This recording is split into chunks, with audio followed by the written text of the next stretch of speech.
All right, now for our final policy pitch.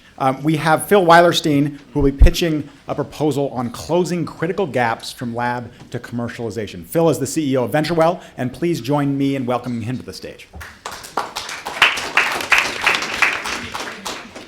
Thank you, and thank you for the opportunity to be here today.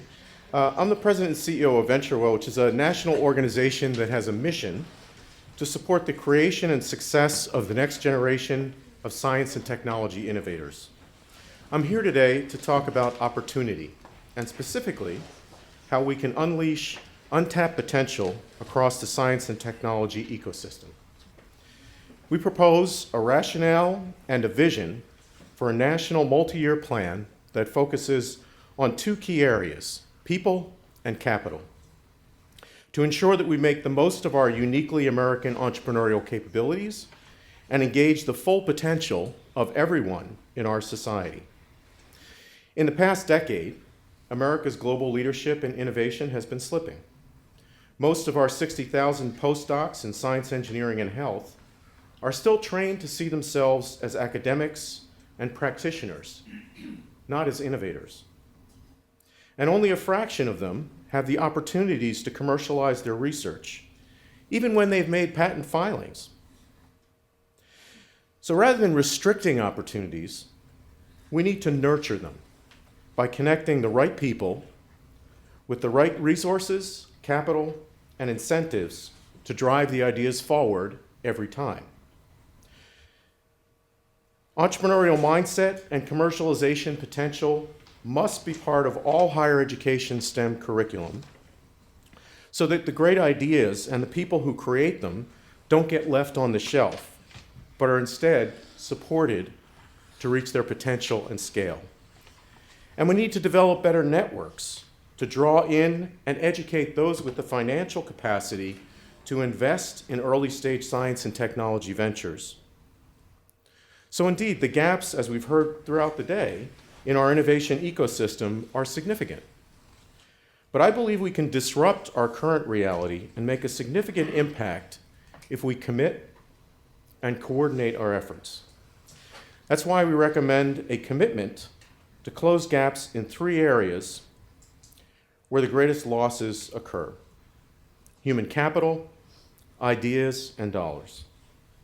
First, we need to maximize investment in every promising innovator, not just a lucky few, by expanding programs like the National Science Foundation's successful I-Corps program to serve thousands more researchers annually, and developing new federal requirements to standardize entrepreneurship curriculum and training across agencies that fund research activities and postdoctoral training.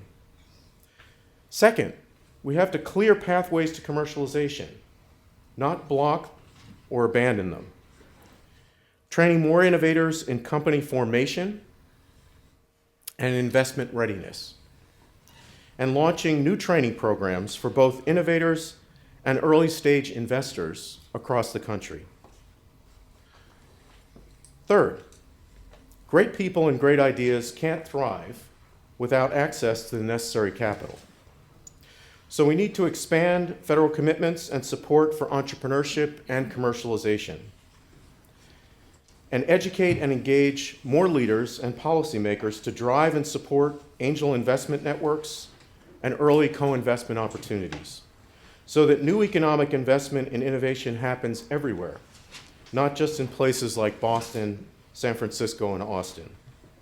And finally, in doing this, we must confront and address the reality that significantly fewer women, people of color, and people from low-income backgrounds participate in or benefit from the current system. To make a meaningful impact, we estimate this national plan will require investment of at least $1 billion over 5 years. It will also require significant leadership from the executive and legislative branches, and intentional collaboration among leadership beyond government in higher education, philanthropy, and industry to hasten the pace of adoption through funding, advocacy, and new incentives. At this critical moment in our nation's history, we must embrace innovation as a core value that can bring us together and pool our collective assets to support and accelerate the talent, ideas, and capital needed to create exponential opportunity. Thank you.